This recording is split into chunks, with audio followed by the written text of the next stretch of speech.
እንኳን ለጻድቁ አባታችን አቡነ እስትንፋሰ ክርስቶስ ወርሃዊ የመታሰቢያ በዓላቸው በሰላም አደረሳቸው። እንዲሁም በዚች ዕለት ታስበው ለሚውሉ ቅዱሳን ዓመታዊና ወርሃዊ የመታሰቢያ በዓላቸው በሰላም አደረሳቸው። ከዚህ በመቀጠል የጻድቁ አባታችን የአቡነ እስትንፋሰ ክርስቶስ ገድል እናሰማለን። በስመ አብ ወወልድ ወመንፈስ ቅዱስ አሐዱ አምላክ አሜን። የአባታችን የአቡነ እስትንፋሰ ክርስቶስ የልደቱ ቦታ ዳውንት ጸወን አባይ ይባላል። በአካባቢውም በገዳሙ አንጻር በሰሜን በኩል የእናቱ ሀገር ደብረ ድባ የቄርሎስ ቦታ ይባላል። የአባቱም ሀገር የእግዚአብሔር አብ ደብር አጠገብ ዳውንት ወይም ደብረ አስጋጅ ይባላል። በዚያች ሀገር እግዚአብሔርን የሚፈራ ስሙ መልአከ ምክሩ የሚባል ደግ ሰው ነበር። ለነዳያንና ለምስኪናን ተስፋ ለቆረጡ ምጽዋት የሚሰጥ ያዘኑትን ሁሉ የሚያረጋጋ ነበር። ስሟ ወለተ ማርያም የምትባል ሚስት ነበረችው። ሁለቱም ደጋጎች እግዚአብሔር እንዳዘዘ በእግዚአብሔር ሕግ ጸንተውና ተስማምተው የሚኖሩ መልካም ስራን በመስራት እንደ ዘካርያስና እንደ ኤልሳቤጥ እውነተኞች ነበሩ። እነሱም ሁለት ደጋጎች ልጆች አሏቸው።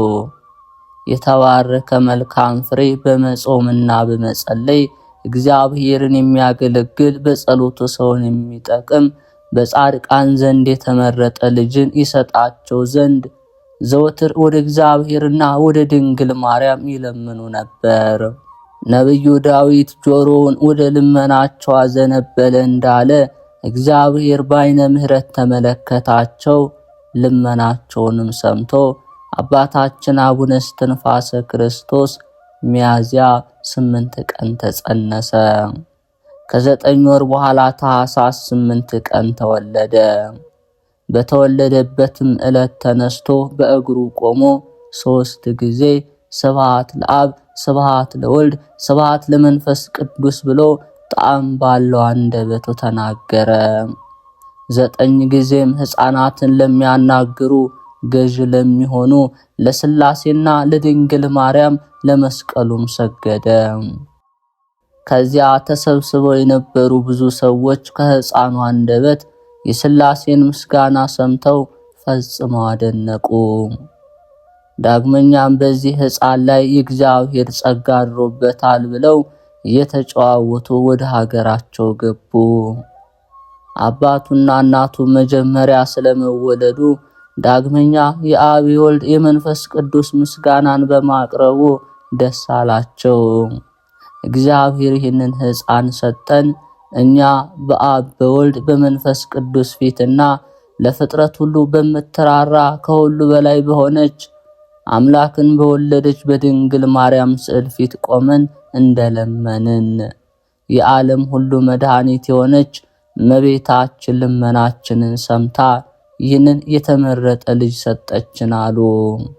የመንጻትም ወራት በተፈጸመ ጊዜ በ40 ቀን አባትና እናቱ በጠራ ወርቅና ብር ንጉሥ ይኩኖ አምላክ ወደ አሰራው ወደ እግዚአብሔር አብ ቤተ ክርስቲያን ወስደው አዳም በ40 ቀን ወደ ገነት እንደገባ በቤተ ክርስቲያን ሥርዓት ያጠምቁት ዘንድ አገቡት። አዳም በ40 ሔዋን በ80 ቀን ወደ ገነት እንደገቡ ካህናትም መንፈስ ቅዱስ እንዳናገራቸው ስሙን እስትንፋሰ ክርስቶስ ብለው ሰየሙት። ሥጋ ወደሙንም ተቀብሎ ወደ ቤቱ ተመልሷል። ከዚህ በኋላ ይህ ሕፃን እስትንፋሰ ክርስቶስ አደገ። የስሙም ትርጓሜ እስትንፋሰ ክርስቶስ ማለት መሲህ የአብ የወልድ የመንፈስ ቅዱስ እስትንፋስ አንድም የክርስቶስ እስትንፋስ ማለት ነው። አስቀድሞ ጌታችን የሕይወትን እስትንፋስ በ12ቱ ሐዋርያት ፊትና በ72ቱ አርድእት ፊት ላይ እፍ እንዳለ እንደነርሱም በእስትንፋሰ ክርስቶስ ፊት ላይ እፍ ብሎበታልና የክርስቶስ ብርሃንም ተብሎ ይጠራል። ጌታችንም የዓለም ብርሃን ናችሁ እንዳለ በትምህርቱ የብዙዎችን ልቦና አብርቷልና። ይህም ሕፃን የእግዚአብሔር መልአክ ቅዱስ ሚካኤል እየጠበቀው አድጎ ለትምህርት በደረሰ ጊዜ መልአከ ምክሩ የሚባል አባቱ እስትንፋሰ ክርስቶስን ከድንጋይ በታነጸች ዋሻ 60 ዓመት አንዲት ልብስ ለብሶ ወደ ኖረ ወደ ደብረ ድባው መምህር ስሙ ኪራኮስ ወደሚባል ጻድቅ አባት ወሰደው። እርሱም የቅዱሳት መጻሕፍትን ትርጓሜ ልብ በማድረግ መልካም ስራን በመስራት በምንኩስና ስራ ፍጹም ነበረ። መልአከ ምክሩም የጻድቁ አባ ሙሴ ደብርና የጊዮርጊስ ደብር የማርያም ደብር መምህር የሆነ አባ ኪራኮስን ልጄ እስትንፋሰ ክርስቶስን አስተምርልኝ ብሎ ለመነው። ይህ ሕፃን ታላቅ ይሆናል፣ ስም አጠራሩ ጽንፍ እስከ ጽንፍ ይደርሳል፣ ዝናውም ከዓለም እስከ ዓለም ዳርቻ ይሰማል ብሎ ጻድቅና ነብይ ለሆነ ለመምህር ኪራኮስ መልአከ ምክሩ የሚባል አባቱ ነገረው። ልዑል እግዚአብሔርን የልቦናዬን ተስፋ የነፍሴን መድኃኒት ሰጠኝ ብዬ እነሆ ወደ እግዚአብሔርና ወደ እመቤታችን ስዕለት ተስዬ እነሆ እራቴና ምሳዬ የዓይኔ ማረፊያ የሚሆን ልጅን የሰጠኝ በአንተ ጸሎት ነው። አባቴ ሆይ እኔም ነቢዩ ሳሙኤል በቤተ መቅደስ እንዳደገ ጽሙድ እንደ በሬ ቅኑት እንደ ገበሬ ሆኖ በቤተ መቅደስ እንዲያገለግል እንዲላላክ ሰጠውክ። ከዓለም ሴቶች እሷን መርጦ የእግዚአብሔር አብ ልጅ ወልድ ወደ ዓለም መጥቶ ከእሷ ሰው እስኪሆን ድረስ እመቤታችን ድንግል ማርያም 12 ዓመት በፋኑኤል እጅ ምግብን ተቀብላ በቤተ መቅደስ እየተመገበች እንዳደገች ይህም ልጅ በዚሁ ይደግልኝ። በእግዚአብሔርም ዘንድ ጻድቅ ሆኖ ይቆጠርልህ ዘንድ የቅዱሳት መጻሕፍት ቃላት ብሉያትና አዲሳትንም ድርሳናትንም አስተምርልኝ አለው። ከዚህ በኋላ መምህር ኪራኮስ ሕፃኑ እስትንፋሰ ክርስቶስን ተቀብሎ ልጄ ከተወለደ ስንት ዓመትህ ነው ብሎ ጠየቀው። ከተወለድሁ 5 ዓመቴ ነው ብሎ መለሰለት። መምህሩም አንተ ልጃችን ስትሆን ከቀደሙ መነኮሳት ኋላ ከሚነሱ መነኮሳት ሁሉ ትበልጣለህ። ከአንተ በፊት ከአንተ በኋላ በገድል የሚተካከልህ የለም። ለፍጥረት ሁሉ ወንጌልን ታስተምራለህ። ስታጠምቃቸውም በስም አብ ወወልድ ወመንፈስ ቅዱስ አሐዱ አምላክ ብለህ በሥላሴ ስም፣ በእመቤታችን ማርያም ስም፣ በነቢያት ስም፣ በመላእክት ስም፣ በጻድቃን በሰማዕታት ስማቸው እገሌና እገሌ ይሁን ብለህ ትሰይማቸዋለህ። ንጹሕ ዕጣንንም ከጸሎት ጋር ታሳርጋለህ። አባቶች በእግዚአብሔር አብ ታቦት ላይ መስዋዕትን እንደሚሰዉ አንተም ንጹሕ መስዋዕትን ትሰዋለህ። ንጹሕ ቁርባንንም ለምእመናን ታቀርባለህ። ገበሬ እንክርዳድን ከስንዴ እንዲለይ ጻድቃንና ኃጥአንን ለይተ እናንተ ውጡ አይገባችሁም፣ እናንተ የክርስቶስ ሥጋውና ደሙን ትቀበሉ ዘንድ ይገባችኋል፣ ተቀበሉ ትላቸዋለህ። የኃጢአት ማሰሪያ ትፈታ ዘንድ ለ12ቱ ሐዋርያት ሥልጣንን የሰጠ እግዚአብሔር የሰማያትንና የምድርን ሥልጣን ላንተ ይሰጥሃል። በምድር ያሰርከው በሰማይ ታሰረ ይሆናል፣ በምድር የፈታው በሰማይ ተፈታ ይሆናል አለው። ይህን ከተናገረ በኋላ መምህር ኪራኮስ ቅዱስ የሚሆን ሕፃን እስትንፋሰ ክርስቶስን ባርኮ የአብ የወልድ የመንፈስ ቅዱስ በረከት፣ የእመቤታችን በረከት፣ የመላእክት የነቢያት የሐዋርያት የጻድቃን የሰማዕታት በረከት፣ የእልፍ እልፍ የሚሆኑ መላእክት በረከት በአንተ ላይ ይደር። ዳግመኛ ሕያው እግዚአብሔር የሰለሞንን ጥበብ፣ የእዝራን ዕውቀት፣ የያሬድን መንፈሰ ልቦና ይስጥ። መንፈስ ቅዱስ በሰሜንና በደቡብ በምስራቅና በምዕራብ ላሉት ከልቦና ምንጭ የሚያጠጣ የምስጋና መፍሰሻ ያድርግልህ። የሕይወት ውሃ ያጠጣ፣ በብርሃን አበባው ይሸልምህ። የሕይወትንና የክህነት አክሊልን ይስጥ። እግዚአብሔር የ318ቱን ሊቃውንት የ12ቱን ሐዋርያት የቀናች ሃይማኖት የተዋህዶና የእውነት ምሰሶ ያድርግ። ከልጆች ከመነኮሳት ጋር ሃይማኖት የምትጠብቅ ያድርግ። በመድኃኒታችን ኢየሱስ ክርስቶስ ቤተክርስቲያን ውስጥ ክርስቶስ እስኪመጣ ድረስ ልጆች ሃይማኖትን የሚጠብቁ ይሆኑ። የሰማዕታት በረከት በአንተ ላይ ይደር አለው። አባቱ መልአከ ምክሩም ይህንን ምርቃት በሰማ ጊዜ በእውነት ይደረግለት አለ። ከዚህ በኋላ አቡነ ዘበሰማያትን በአንድነት ደገሙለት። በዚች ሰዓት በሰኞ ዕለት አባ ኪራኮስ እስትንፋሰ ክርስቶስን የመጽሐፍት ሁሉ ርዕስ የሚሆን ፊደልንና የሐዋርያው ዮሐንስን መልእክት ያስተምር ዘንድ ጀምሮ እስትንፋሰ ክርስቶስ በአንዲት ሰዓት አወቃቸው። የሐዋርያትን ሥራ፣ የቅዱስ ጳውሎስን፣ የዳዊትን መዝሙር ፈጥኖ ተማረ። መንፈስ ቅዱስ ልቦናውን ብሩህ አድርጎለታልና። እግዚአብሔርም የጥበብን መብራት አብርቶለታል። የልቦናውንም በር ከፍቶለት በእግዚአብሔር ፈቃድ የመጽሐፍትን ንባብ ሁሉ ወዲያው ተምሮ ፈጸመ። ትርጓሜያቸውንም ጽሕፈቱንም የጸሎቱንም ሥርዓት የሥጋና የነፍስንም ጥበብ ተምሮ ፈጸመ። ይህንን በማስተዋል ሲመለከት አባቱንና እናቱን ዘመዶቹን የተወ ቃሌን ይጠብቃል፣ መንግሥተ ሰማያትን ይወርሳል፣ ይህን ያላደረገ ሊያገለግለኝ አይችልም የሚለውን ቃል አገኘ። ይህንንም ቃል በልቦናው ይዞ የምነናውን ሥርዓት ይጠብቅ ነበር። ከመምህር ኪራኮስ የመጽሐፍትን ትምህርት ከነትርጓሜው በ7 ዓመት ጨረሰ። ልቦናው በክርስቶስ ፍቅርና እንደ እሳት በሚያቃጥለው በእመቤታችን ፍቅር ተነደፈ። በውስጥ በአፍአ ድንግል ስትሆን የሕያው እግዚአብሔር አብ የባሕሪ ልጅ ወልድን በጡቶቿ ወተት አጥብታ ያሳደገችው፣ በሁለት ወገን ድንግል ስትሆን መልካሚቷ ርግብ እመቤታችን ጽጌ የሚባል ልጇን እንደምትስም እንደዚሁም ደስ የሚያሰኝ ንጹሕ እስትንፋሰ ክርስቶስንም ትስመው ነበር። እመቤታችንም የልጇ የእስትንፋሰ ክርስቶስ የጸሎት ጣዕም ምን ያማረ ነው? ወይም የስኳር ጣዕም ወይስ የማር ወለላ ነው? ወይስ የወይን ፍሬ ነው? ወይም የትርንጎ ጣዕም ነው? የልጅ እስትንፋሰ ክርስቶስ መዓዛ ምን ያህል ይሸታል? ኮል የሚባል ሽቶ ነውን? ወይስ አልባስጥሮስ የሚባል ሽቶ ነውን? ስሂን፣ ናርዶስ፣ ሰሊሆት፣ ቀንአት የሚባል ሽቶ ነውን?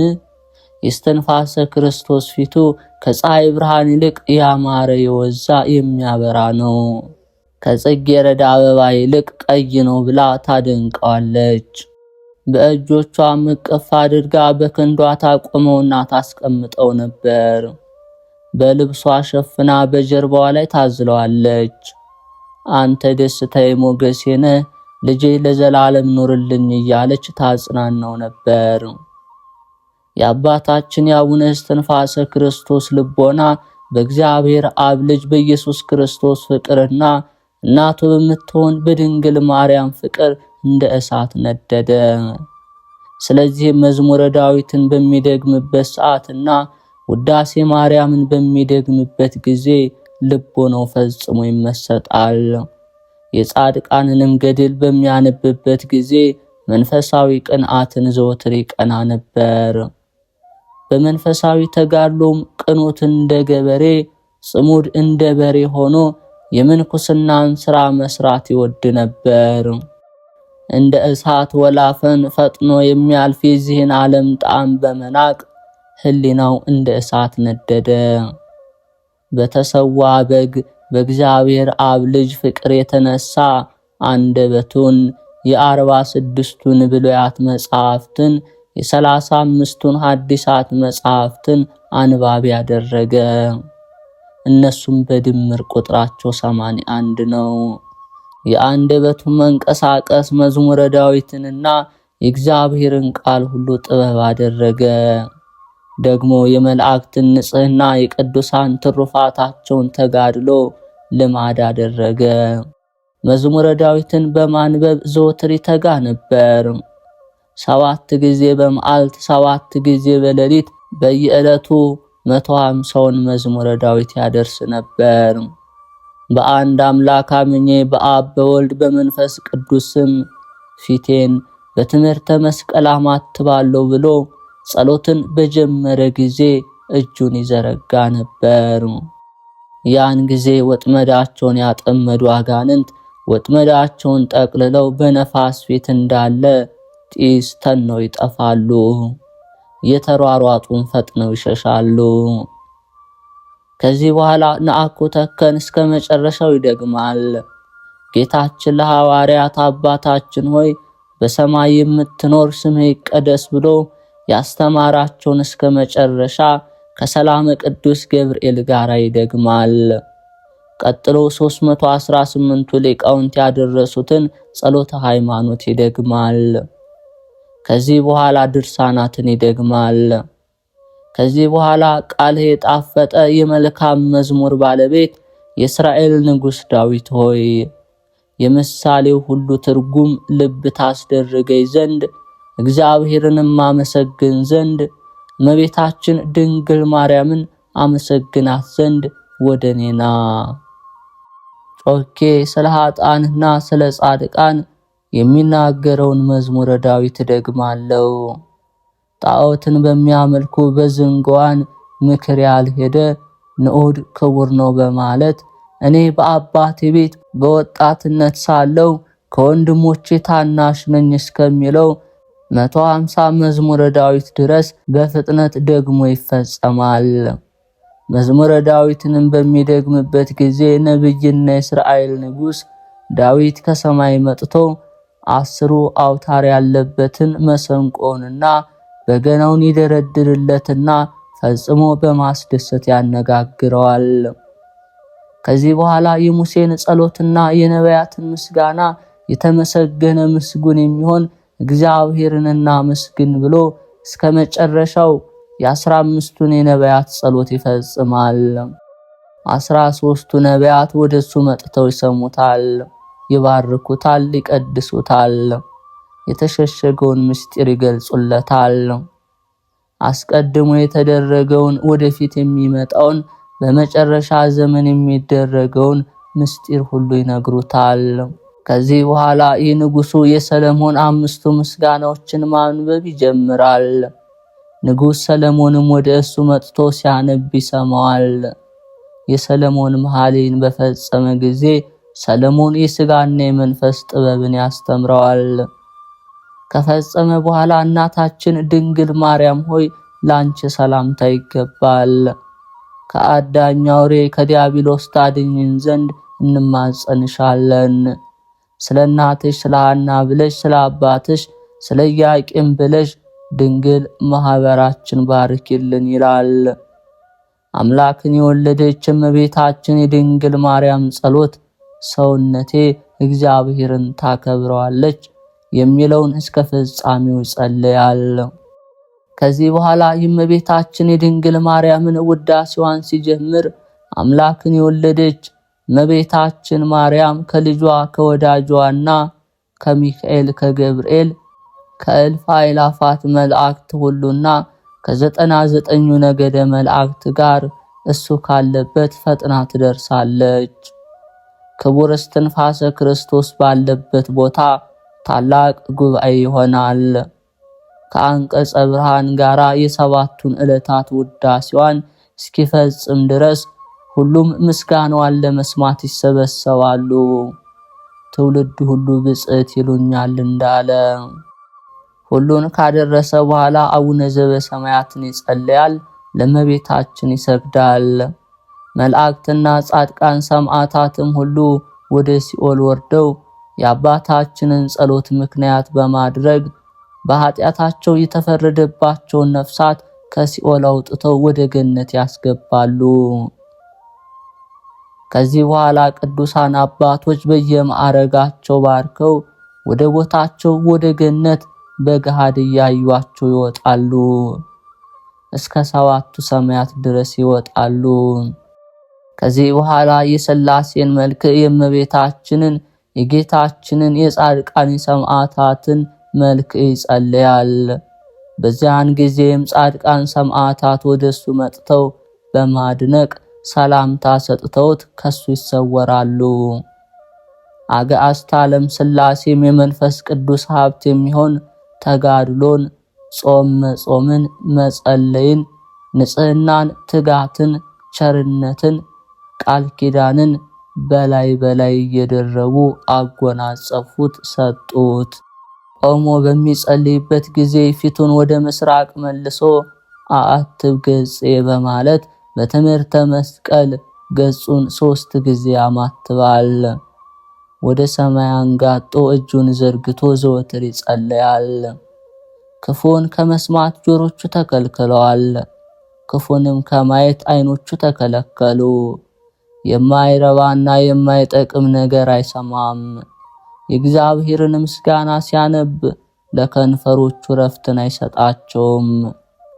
በየቀኑ ከነግህ እስከ ማታ ሲማር ይውላል፣ ሌሊትም አይተኛም። ቆሞ ከማታ እስከ ንጋት ሲጸልይ የዳዊት መዝሙርን ያደርሳል። የአባታችን የአቡነ እስትንፋሰ ክርስቶስ አንደበትና የቃሉ ጣዕም እጅግ ያማረ ነው።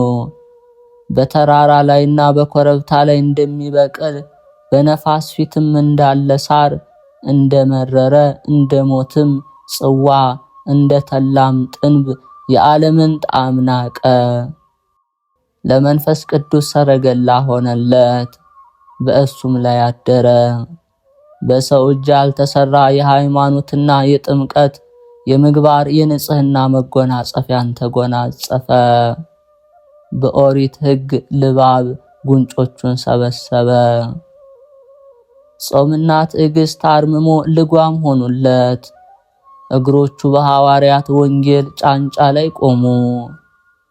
ቅድስት ንጽሕት ድንግል በምትሆን በማርያም ፍቅር ገመድ ተጎተተ። የአሸናፊ እግዚአብሔር ስሙን በመፍራት ሰውነቱን ይገስጻል። በጻድቃንና በሰማዕታት ጎዳና ሰውነቱን እየገሰጸ ያሮጠዋል። ከጸናች ጭንጫ ውሃን በማፍለቅ አናብርትንና አናብስትን በማሰገድ በመኳንንትና በነገስታት ፊት ኃይልን እስከ ማድረግ በሰይጣን ላይ የነፍስና የሥጋን ድንግልና ጠብቆ ሰውነቱን በገድል ያስጨንቃታል። ይኸውም የእውቀትን ብርሃን ገልጦለት የሚመራው የሚጠብቀው ድንቅ ተአምር የሚያደርግለት መንፈስ ቅዱስ ነው።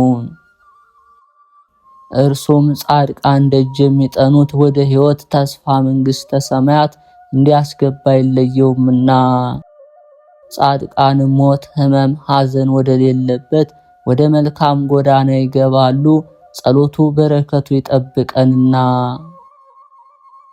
ነብዩ የጥበብ መጀመሪያ እግዚአብሔርን መፍራት ነው እንዳለ ከመምህሩ ኪራኮስ ዘንድ እግዚአብሔርን በመፍራት አደገ። የነቢያትን የሐዋርያትን መጽሐፍ ብሉያትንና ሐዲሳትን ከመዝሙረ ዳዊት ጋር ተማረ።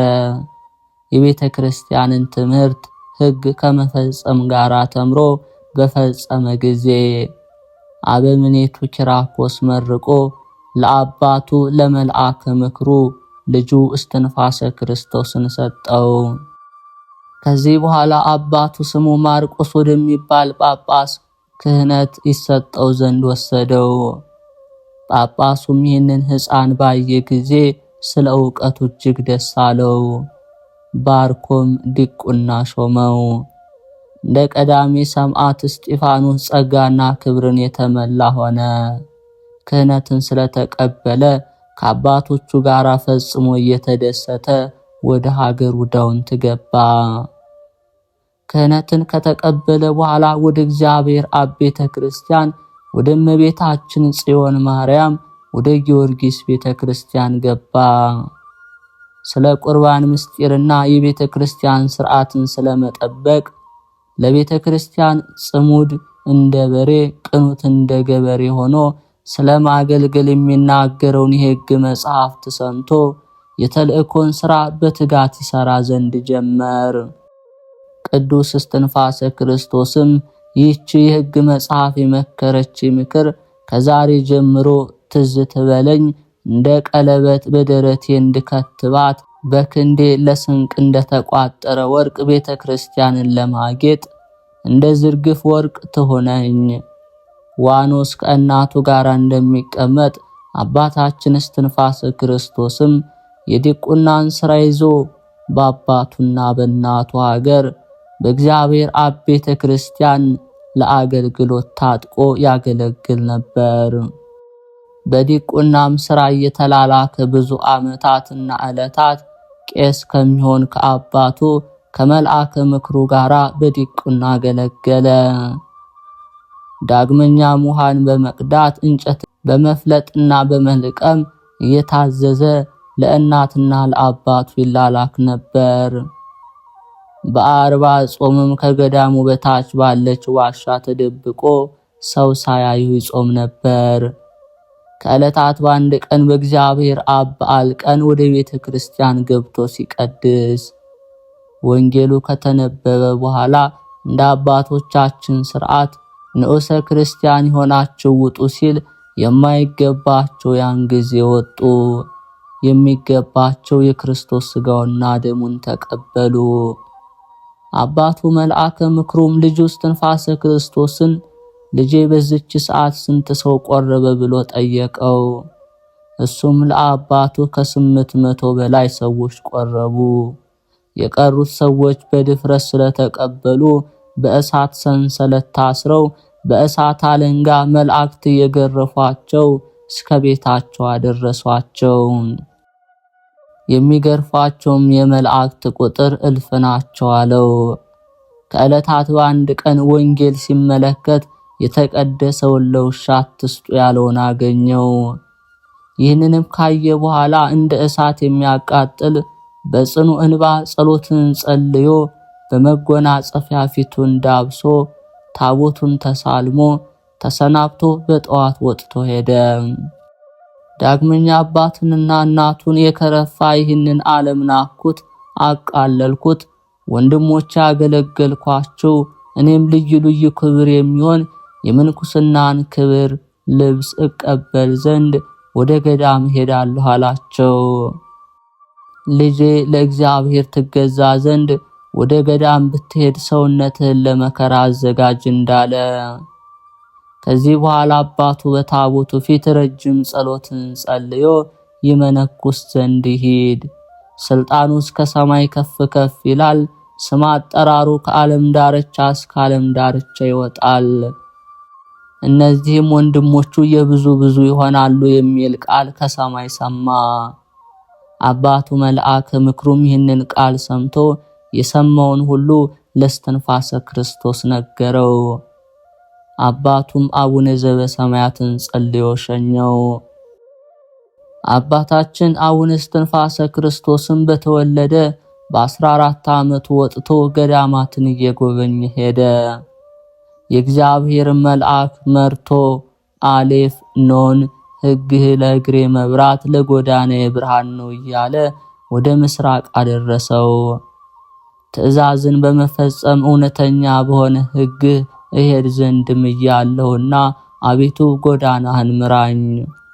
9 ቃላትን እጠብቅ ዘንድ ጨከንኩ፣ 10 ቃላትም አታምልክ እጠብቅ ዘንድ ስምየኒ መሐሪ ወመስተሐስል ስላልከው ስለ ስምህ ብለህ ከተስፋ ያታሳፍረኝ፣ የእውነት ቃል ካንደበቴ ያታስወግድ አለ። የእስራኤል አምላክ ጎዳናውን እያቅናናለት አባታችን እስትንፋሰ ክርስቶስ ደብረ ሐይቅ ሄዶ ከባህር ዳር ቆሞ የሙሴን ጸሎት ወደ እግዚአብሔር ጸልዮ ያለ መርከብ ባህሩን ተሻግሮ ወደ ቤተ ክርስቲያን ገብቶ ተሳለመ። በነጋ ጊዜ አባታችን በቤተ ክርስቲያን ቆሞ ሲጸልይ ካህናት አግኝተው ስለመገኘቱ ካህናቱ ተደሰቱ። ከእሱ ጉዳይ ስላለኝ ወደ አበምኔታችሁ ሰዱኝ አላቸው። ወደ መምህሩ ቤት ወስደው ስላመጣጡ ለመምህሩ ነገሩት። መምህሩም አስገቡት አለ። እስትንፋሰ ክርስቶስም ወደ ቤት አስገቡት። ከአበምኔቱ ፊት በእግሩ ላይ ወድቆ ሰግዶ ጉልበቱን ሳመው። መምህሩም በመንፈስ ቅዱስ አውቆ አመጣጥህ እጅግ መልካም ነው፣ ልጅ ሆይ መነኩሴ ትሆን ዘንድ መጣህን? አለው። አቡነ እስትንፋሰ ክርስቶስም አዎን አባቴ፣ ሐሳቤን ሁሉ አውቀሃል። ዓለምን አየኋት፣ አንድ ስንኳ ጥቅም ያገኘሁባት የለም። በውስጧ የሚኖሩ ነገስታት፣ መኳንንት፣ ባለጸጎች፣ ሀብት የሌላቸው ድሆች አለን ሲሉ ፈጥነው በሞት ይጠፋሉ። የኃጥአን ዕድል ፈንታቸው፣ ጽዋ ተርታቸው እሳቱ የማይጠፋ ትሉ የማያንቀላፋ ገሃነመ እሳት ነው። እኔም ሰውነቴን ከኃጢአት ነፍሴን ከገሃነመ እሳት አድናት ዘንድ ከዚህ የዓለም ባህር ኃጢአት በጸሎት መቅዘፊያ ታሻግረኝ ዘንድ ወደ ዋናተኞቹ አለቃ ወደ አንተ መጣው። እንደ በግ ራሱን ወደ ሰዋ ሊቀ ካህናት ክርስቶስ ወዳለበት መሰላል ጸሎትህ ታደርሰኝ ዘንድ እነሆ ከዓለም ሸሽቼ መጣሁ አለው።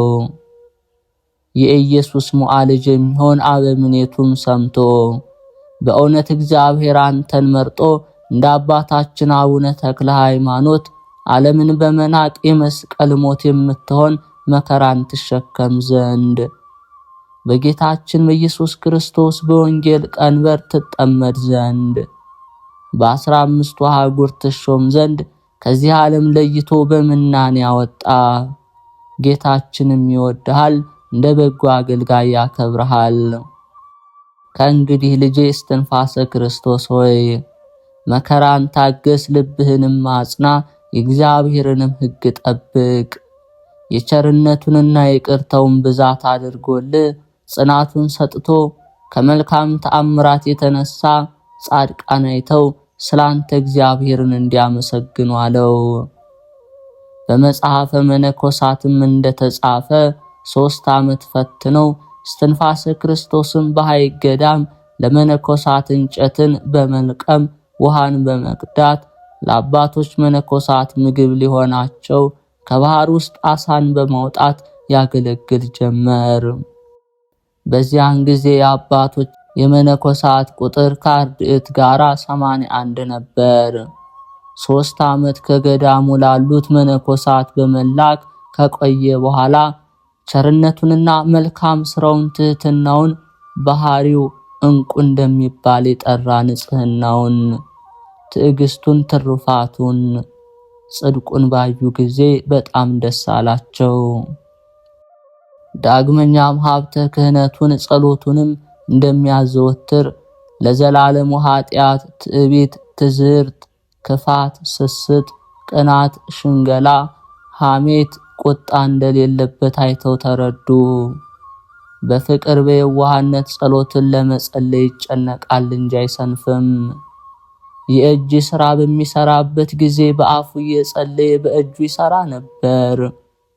ከ3 ዓመት በኋላ ማህበሩ ወደ አበምኔቱ ገብተው ይህ ልጅ በመልካም ሥራ ፍጹም ነው፣ ክፋት የለበትም፣ መልካም ሥራን ሁሉ ፈጽሟል ብለው ለአበምኔቱ ነገሩት።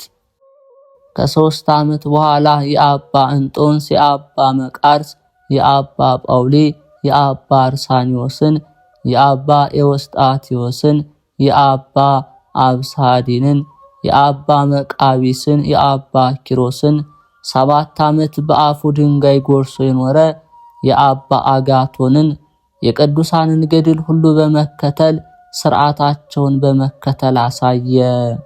ለሁሉ አርአያ ሆነ። አበምኔቱም የእነዚህን ሁሉ በረከት በአንተ ላይ ይደር ብለው ከባረኩት በኋላ የምንኩስና ልብስ አለበሱት። አስኬማን የኢትዮጵያ ሊቀ ጳጳስና የገዳማት አለቃ የመነኮሳት አባት ከሚሆን ከአባ ሙሴ ሕንጻ ደብረ ድባ ከሚባል ቦታ ተቀበላለው። ከዚህ በኋላ እስትንፋሰ ክርስቶስ የደብሩ መጋቢና ሊቀ ዲያቆን ተሾመ። መምህሩንና ገዳሙን ቤተክርስቲያኑንም አስደሰተ። ቤተክርስቲያንን በመላላኩ በመልካም ጸባይ ሆኖ በማመስገንም ተደሰተችበት። የምንኩስናን ልብስ ለብሶ ጥቂት ወራት ከቆየ በኋላ የማህበሩን መነኮሳት ተሰናበታቸው። እነርሱ መርቀው ሸኙት። ወደ ጳጳሱም ሄዶ ከአንተ ባረክ ዘንድ መጣሁ አለው።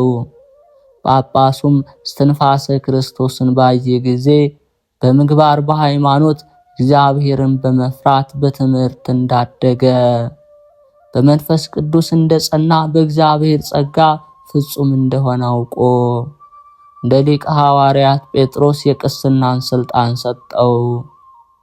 ጳጳሱም የቃሉን አነጋገር የአንደበቱን ጣዕም ባየ ጊዜ አደነቀ። በእሱ ዘንድ ስውር ምስጢርን አይቷልና። ከጥቂት ቀን በኋላ ቁምስናንና ኤጲስቆጶስነትን ሦስቱንም ስልጣን ሰጠው። ከዚህ በኋላ አባታችን እስትንፋሰ ክርስቶስ ጌታችን መድኃኒታችን ፈጣሪያችን ኢየሱስ ክርስቶስ ሰውነቱን በገራሂተ መስቀል የጣለ ነፍሱን ያገኛታል። ስለኔ ሰውነቱን በገራሂተ መስቀል ይሰጣል ያለውን አስቦ በጾምና በጸሎት በትምህርት በስግደት ኖረ። ዳግመኛም ጌታችን ኢየሱስ ክርስቶስ ሰው ዓለሙን ሁሉ ቢገዛ ቢነዳ ነፍሱን ካጣ ምን ይጠቅመዋል ያለውን አስቦ ለኃጥአን ፍዳ ለጻድቃን ተድላ ደስታ እንዳላቸው አሰበ። ይህንንም አስቦ ከጳጳሱ ቤት ተባርኮ ከሸዋ አካባቢ ከምትገኝ ደብር ድንቅ ተአምራትን እያደረገ እንደ ጌታችንና እንደ 12ቱ ሐዋርያት አጋንንትን እያወጣ ድውያንን ይፈውስ ለምጽንም ያነጻ ጀመር።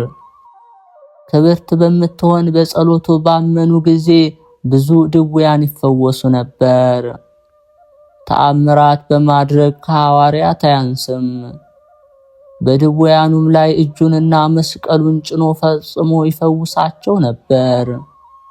የኢትዮጵያ ሰዎችም ትህትናውን፣ ንጽህናውን፣ ቅድስናውን፣ ክብሩን፣ የቀና ሃይማኖቱን፣ መፈወሱን የአባታችን የአቡነ እስትንፋሰ ክርስቶስን ዝና በሰሙ ጊዜ ብዙ ሰዎች ወደ እርሱ መጡ።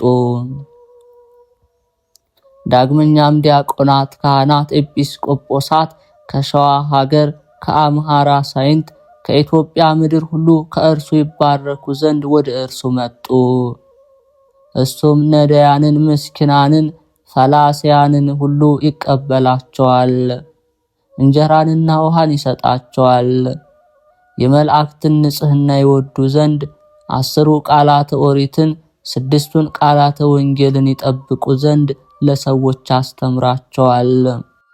በጾም በጸሎት በተጋድሎ የአባቶቻችን ሃይማኖት በማስተማር ኃጥአንን መክሮ ገስጾ ልዑልና ሕያው እግዚአብሔርን ወደ ማወቅ ይመልሳቸዋል።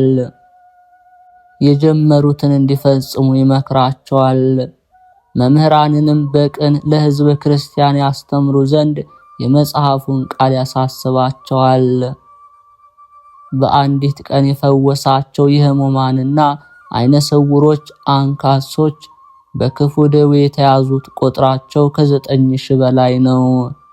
በፈወሳቸውም ጊዜ እነሱ ተጸጽተው ከኃጢአታቸው ወደ ንስሐ ይመለሳሉ። ብዙዎችን ያመነኩሳቸዋል። የአብያተ ክርስቲያናት አስተዳዳሪ ሆኑ ዘንድ አበምኔት የሚሾማቸውም አሉ። አባታችን አቡነ እስትንፋሰ ክርስቶስ በአንደበቱ የስብከትን ጽናጽንና የምስጋናን ከበሮ ያሰማል። ያለ እረፍት 150 መዝሙረ ዳዊትን፣ 15ቱ መኃልየ ነቢያትን፣ 5ቱ መኃልየ ሰሎሞንን፣ የ7ቱን ዕለታት ውዳሴ ማርያም ከአንቀጸ ብርሃን ጋራ 7 ጊዜ በመዓልት 7 ጊዜ በሌሊት ያደርሳል። ሌሊቱን ሁሉ ቆሞ ያደርሳል። ነብዩ ዳዊት በየዕለቱ 7 ጊዜ አመሰግንሃለሁ፣ ለዓይኖችም ለቅንድቦችም ሽልብታን ለሽፋሽፍቶችም ረፍትን አልሰጥም እንዳለ እንደዚሁ ቆሞ ይጸልያል እንጂ ፈጽሞ አይቀመጥም። እንደሚገለባበጥ መንኮራኩርም 9000 ጊዜ ይሰግድ ነበር። ዓይኖቹን አቅንቶ እንደ ክረምት ዝናብ እንባውን በእግዚአብሔርና በእመቤታችን ስዕል ፊት ያፈስ ነበር። ቅዱሳን በሚገረፉበት ገመድ ጀርባውን ይገርፋል። 13ቱን ሕማማተ መስቀል በማሰብ በእጁ ደንጊያውን ይዞ 13 ጊዜ በኃይል ደረቱን ይመታ ነበር። አቤቱ ጸሎቴን ስማ፣ ጩኸቴንም በፊትህ ይድረስ፣ ገጸ ምሕረትህንም ከኔ ወደ ሌላ አትመልስ እያለ በመዝሙር እየጠቀሰ በምስጋና ቃል ወደ እግዚአብሔር ይጮህ ነበር። እግዚአብሔር ይነሳ፣ ጠላቶቹንም ከፊቱ ይበተኑ።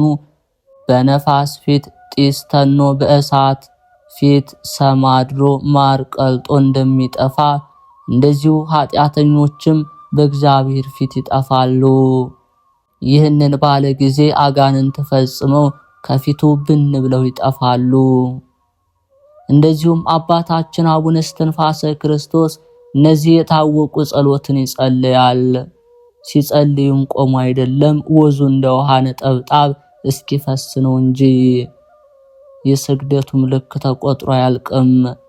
መልካም ምግባሩም በጣም የተትረፈረፈ የበዛ ነውና ከምድር እስከ ሰማይ የሚደርሱ የብርሃን ምሰሶና የወርቅ መሰላል ስለ ስግደቱና ስለ ጸሎቱ ስለ ትሩፋቱ ብዛት ቅዱሳን እስኪያደንቁ ድረስ ተተክለው ይታያሉ። ስለ አባታችን አቡነ እስትንፋሰ ክርስቶስ ጽድቁና ክብሩ ብዙ ተአምራት ይደረጋል። የወርቅ መሰላል የብርሃን ምሰሶ የተባሉት በጾምና በጸሎት በሃይማኖት በፍቅር በትህትና ያነጻቸው የእስትንፋሰ ክርስቶስ ንጽሐ ሥጋና ንጽሐ ነፍስ ናቸው። ጸሎቱም ወደ ላይ ወጥቶ እስከ 7ኛ ሰማይ እስከ መንበረ ጸባዖት ይደርስና ዳግመኛ በመሰላል ወደ ታች ተመልሶ በአዝመራ ጊዜ ብዙ ምርት በውድማ በብዛት እንዲመረት ይመረታል። የሰማይ መላእክት ጸሎቱን በምድር የሚተዉት አይደለም። የሱን ጸሎት ለማሳረግ ክንፍን ከክንፍ ጋር እያማቱ እየተጋፉ ከብዛታቸው የተነሳ ይጨናነቃሉ እንጂ። አባታችን አቡነ እስትንፋሰ ክርስቶስ ወዳለበት የጠራ መልካም የሆነ የትሩፋቱን ብዛት አይተው እንደ ምንጭ ውሃ የሚመነጭ ጸሎቱን ያሳርጉ ዘንድ በብዛት ወደ ምድር የሚወርዱ አሉ።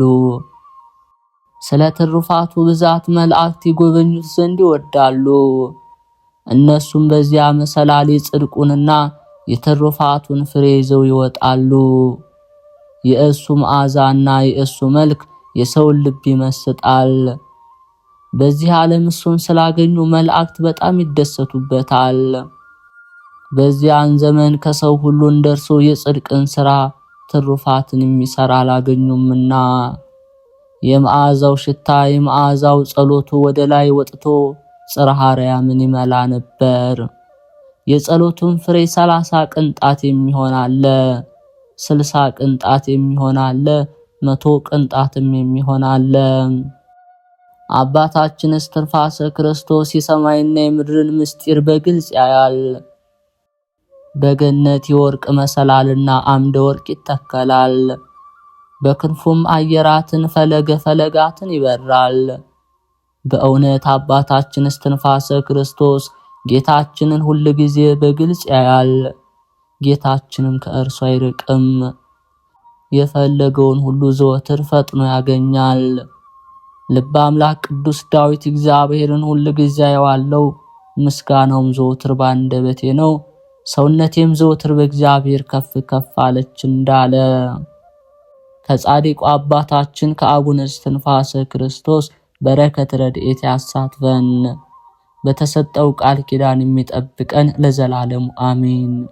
አባታችን ሆይ በሰማያት የምትኖር፣ ስምህ ይቀደስ፣ መንግስትህ ትምጣ፣ ፈቃድህ በሰማይ እንደሆነች እንዲሁም በምድር ላይ ትሁን። የዕለት እንጀራችንን ስጠን ዛሬ፣ በደላችንን ይቅር በለን እኛም የበደሉን ይቅር እንደምንል፣ አቤቱ ወደ ፈተናም አታግባን፣ ከክፉ ሁሉ አድነን እንጂ መንግሥት ያንተ ናትና፣ ኃይል፣ ክብር፣ ምስጋና ለዘላለሙ አሜን። እመቤታችን ቅድስት ድንግል ማርያም ሆይ በመልአኩ በቅዱስ ገብርኤል ሰላምታ ሰላም እንልሻለን። በሐሳብሽ ድንግል ነሽ፣ በሥጋሽም ድንግል ነሽ። አሸናፊ እግዚአብሔር እናት ሆይ ሰላምታ ላንቺ ይገባሻል። ከሴቶች ሁሉ ተለይተሽ አንቺ የተባረክሽ ነሽ። የማኅፀንሽ ፍሬ የተባረከ ነው። ጸጋን የተመላሽ ቅድስት ሆይ ደስ ይበልሽ፣ ልዑል እግዚአብሔር ከአንቺ ጋር ነውና ከጌታችን ከመድኃኒታችን ከኢየሱስ ክርስቶስ ዘንድ ይቅርታና ምሕረትን ለምኝልን ኃጢአታችንም ያስተሰርይልን ዘንድ ለዘላለሙ አሜን።